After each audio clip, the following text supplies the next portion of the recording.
Fala, gente, tudo bem? Como é que vocês estão? Tudo na paz? Que bom, né? Desde já agradeço a todos que assim acompanham desde o do começo, né? Acho que desde sempre. Aquilo que Deus tem feito na minha vida, e eu fico feliz em saber que eu faço parte de um reino, de um povo que propaga o bem, que promove, sabe, o amor de Cristo, e aí, aquele que é capaz de fazer tudo aquilo que ansiamos, que desejamos, aquele que nos ama verdadeiramente de forma incomparável. Obrigado, né?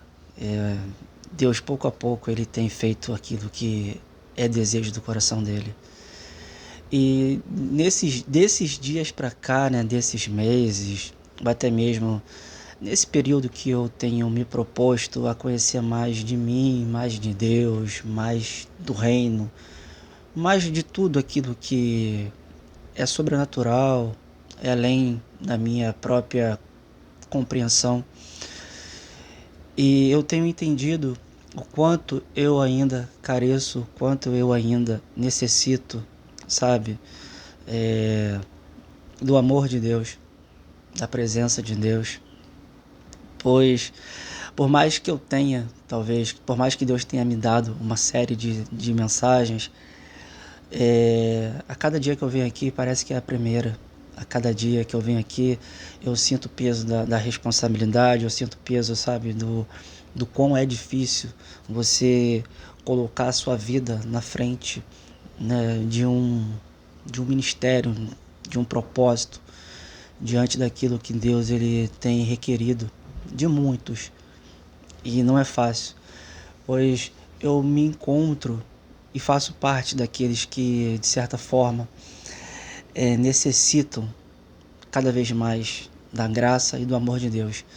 E o centro de tudo, o centro da minha força, o centro da minha motivação, o centro de tudo aquilo que me faz continuar é Jesus, é Deus, é uma força interna.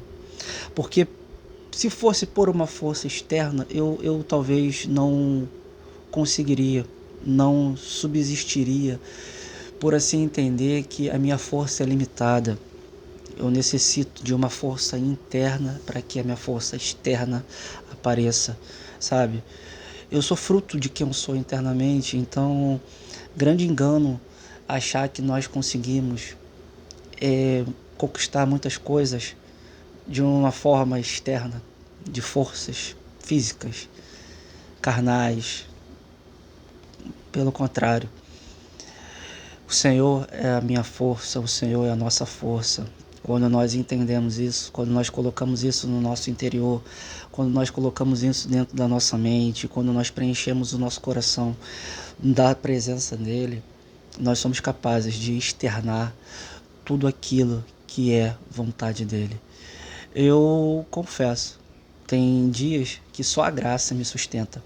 Tem dias que eu não quero vir aqui. Tem dias que eu não quero existir. Eu já contei isso várias vezes para trás. Pois o mundo que vivemos hoje é um mundo que está em transformação. Em transformação de uma maneira... Na verdade, eu não falo nem transformação. O mundo está em desconstrução. A transformação, ela existe diante daqueles que permanecem na desconstrução do mundo. E se transformar em alguém melhor num mundo em constante desconstrução é um desafio do cristão, é o desafio daqueles de linha de frente, é o desafio daqueles que, que caminham em direção, sabe, à renovação da mente, a fim de acordar aqueles que assim dormem, a fim de pregar aquele que veio para salvar, transformar, libertar, curar, sabe? E fazer com que as pessoas alcancem o amor de Cristo que habita em nós, para que pessoas sejam curadas, transformadas, libertas. E a libertação da palavra em ouvir, e esse ouvir faça com que as pessoas elas acordem, enxerguem, ouçam.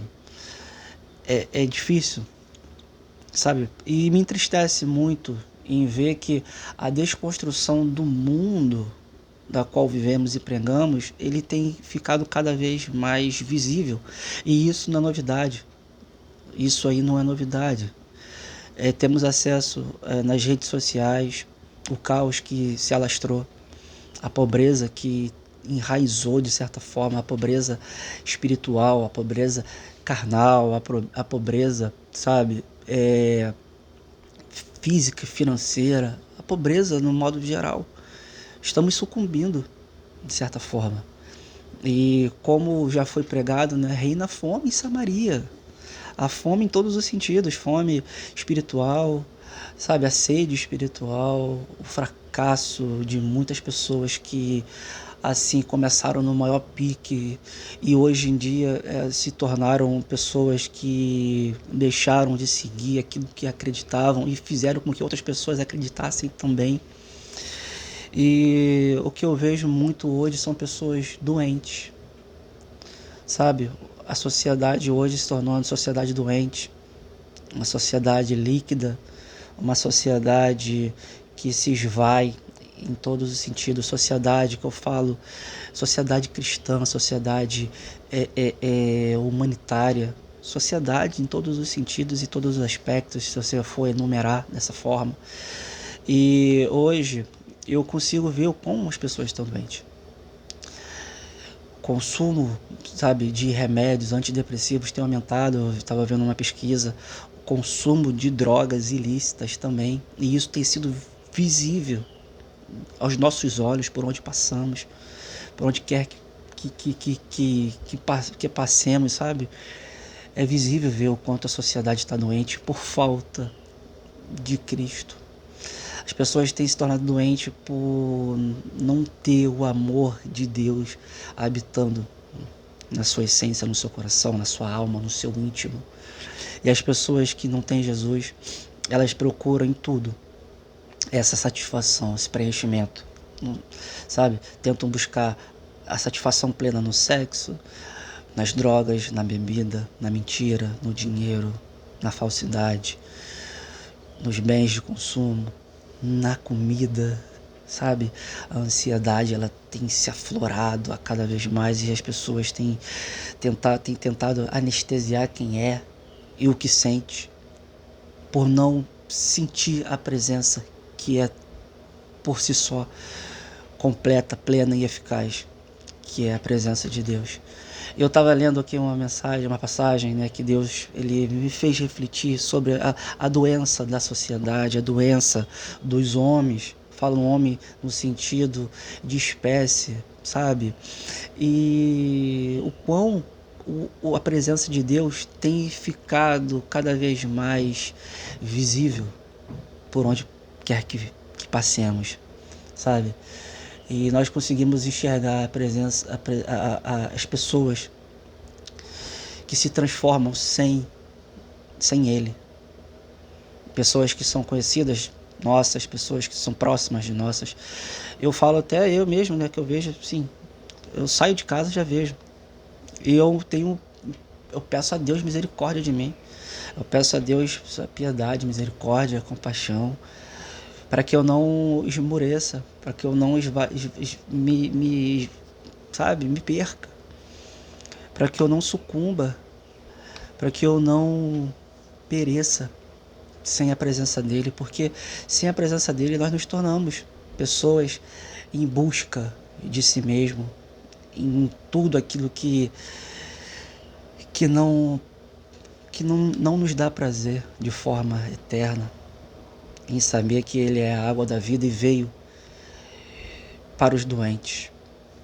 E a mensagem que eu estava pedindo para Deus, para que ele pudesse me trazer a revelação dessa sociedade, a revelação desse momento que vivemos. E Deus ele me trouxe aqui a passagem que está lá em Lucas 31, que diz assim: os sãos não precisam de médico, e sim os doentes. Não vim chamar os justos, mas sim os pecadores ao arrependimento.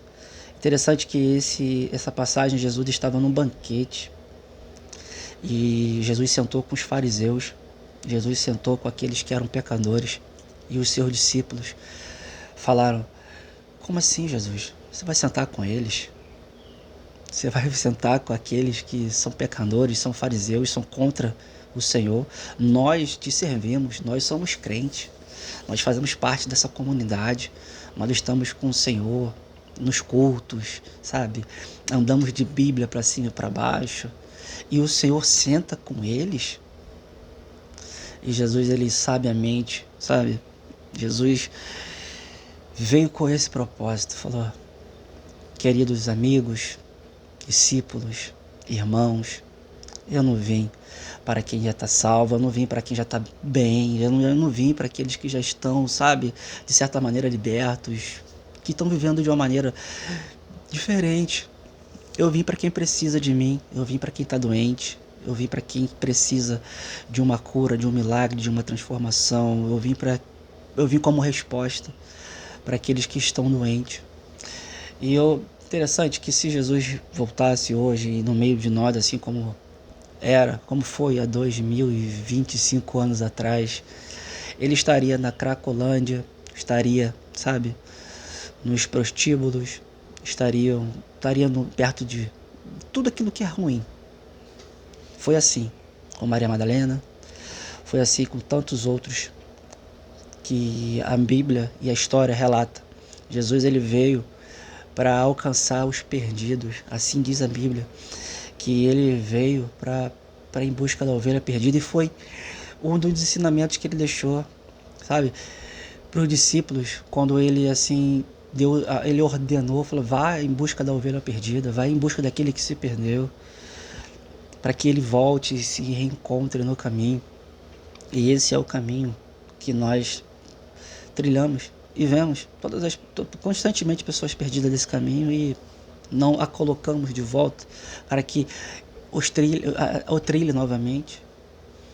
E entristece muito em saber que o evangelho, de certa forma, se tornou enxugar gelo, e já era assim na época de Jesus, sabe? Traições, decepções, tristezas, blasfêmias, e isso aí não vai parar de existir. Jesus mesmo deixou claro: se perseguiram a mim, quem dirá a vós? Sabe, eu não vim trazer a paz, eu vim trazer a espada.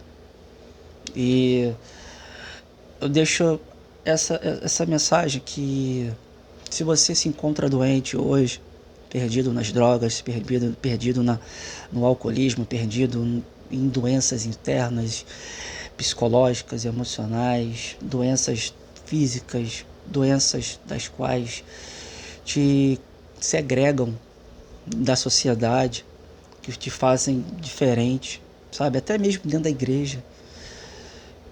Porque há segregações, sim, a própria igreja segrega muitas pessoas. Acepções de quem é, de quem não é, de quem pode, de quem não pode. Mas Jesus não, o propósito de Jesus foi para vir como cura. Jesus é a cura. Jesus veio para os doentes, pois o próprio diz que os sãos não precisam de médicos, mas sim os doentes. Entendeu? E vigiemos, amigos, porque ora nós estamos bem, sãos, ora podemos estar doentes. E Jesus, ele é a cura, Jesus é a vida. Jesus veio para todos aqueles que assim se sentem doentes. É o médico dos médicos.